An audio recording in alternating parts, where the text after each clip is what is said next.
네, 김영환입니다. 개척교회 혹은 목회자를 대상으로 사기를 치는 사람들이 있습니다. 여러분들 생각할 때는, 개척교회 목사님, 미자립, 작은 교회 혹은 교회 목회자를 대상으로 사기를 치는 사람이 있다고? 정말 그럴까? 네, 그런데 저도 교회를 개척했지만 개척교회 목사님들 또 기존 교회 목회를 하는 분들 이야기를 들어보면 사기를 치는 사람들이 참 많이 찾아옵니다. 한 사람이 굉장히 중요하잖아요. 그러니까 한 사람이 중요하니까 열심히 섬기겠다 이렇게 하면서 목회자들에게 딱 달라붙어서 뭔가 도움을 주려고 하는 듯 하죠. 그런데 나중에 보면 금전적인 손해를 끼치는 경우가 있습니다. 제가 아는 한 목사님은 이제 다음 세대 젊은이들과 이렇게 개척을 했는데요. 한 젊은이가 와서 굉장히 열심히 생활하겠다. 자기도 목회자의 자녀다. 이렇게 하면서 목사님 곁에서 선물도 하고 잘하더래요. 그래서 정말 헌신적인 청년이구나, 젊은이구나 이렇게 알았는데 나중에 이제 자기가 문화 공연을 이렇게 기획해서 하는데 돈을 조금 지원해 주면 좋겠다. 이렇게 내가 열심히 하려고 그러는데 도움이 필요하다. 그러니까 개척교회 목사님이 좀 열심히 해보려고 하는 다음 세대가 그렇게 부탁을 하니까 몇천만 원을 이렇게 주었어요. 대출을 해 준 거죠. 그런데 나중에 또 대출을 해달라 그래서 또 대출을 해주고 나중에 또 해달라 그래서 그분이 실제로 개척교회를 하면서 한 3억 가까이를 빌려줬다고 합니다.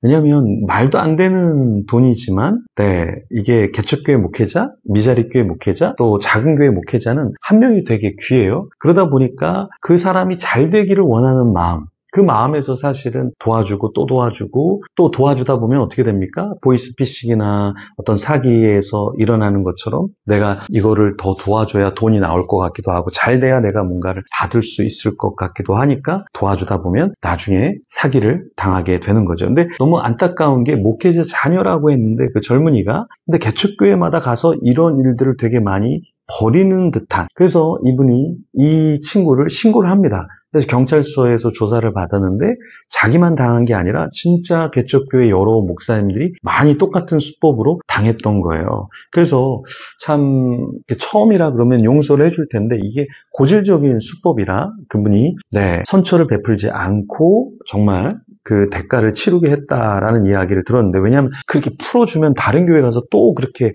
할 수 있기 때문에 거기에 대해서 좀 제재를 가하려고 했다. 이런 이야기를 들었는데요. 굉장히 씁쓸했습니다. 요즘에 이제 교회 이름을 네이버나 사이트에 이렇게 이름을 올려놓잖아요. 그러면 이제 전화가 옵니다. 그래서 어떻게 전화를 하는가 봤더니 네이버나 어떤 연결된 사이트에서 이제 누르면 전화가 이제 연결되는 시스템이에요. 그래서 전화번호를 모르지만 이렇게 연결돼 있으니까 교회 이름이 등재돼 있고 그 사이트에 있는 전화번호 그 표시를 누르면 이제 연결이 되는 거죠. 전화가 오는 거죠. 근데 이분들이 대체적으로 뭐라고 얘기하냐면 제가 있는 곳의 교회를 찾아오겠다. 그래서 등록을 하겠다. 교인이 되겠다. 그러니까 지금 생활고가 있는데 얼마만 조금만 도와주면 자기가 꼭 근처에 있으니까 방문을 하겠다.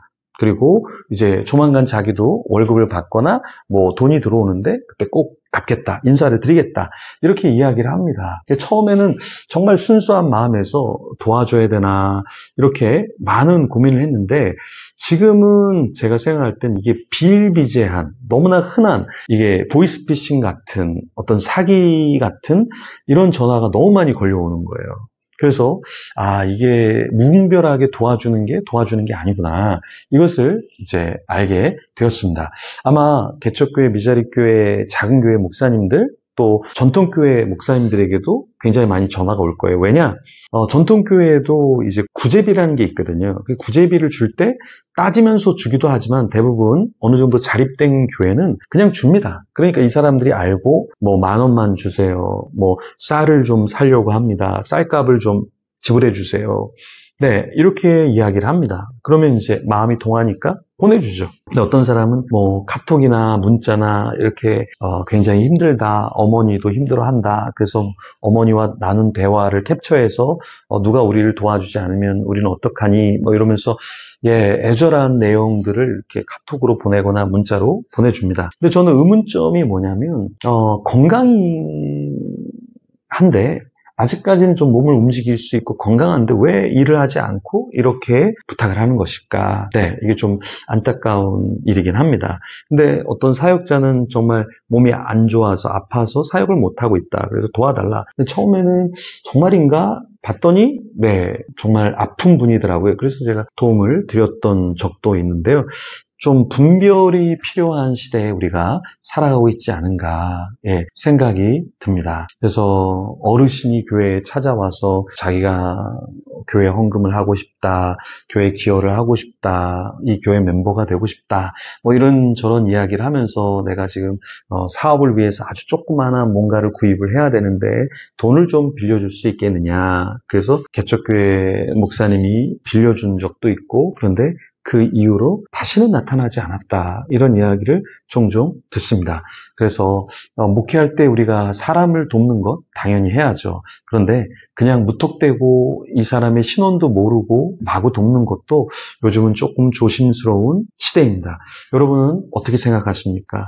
때로는 목회자로 속아주는 것도 필요합니다. 맞습니다. 속아줘야 합니다. 그런데 계속해서 속아주는 사람이 많으면 어떻게 되냐? 다 속일 수 있다 생각하고 일하지 않는 사람도 많습니다. 그래서 이런 것도 조금 우리가 지혜로울 부분이 있다. 지혜로울 필요가 있다라고 생각이 듭니다. 여러분은 어떻게 생각하시나요? 네. 하여튼간 개척, 미자립교회, 작은 교회, 전통교회 할 것 없이 요즘은 보이스피싱도 굉장히 무섭고 이런 사기성 구걸 사기성 구걸도 있는 듯 합니다. 그래서 좀 조심해야 하지 않을까 싶습니다.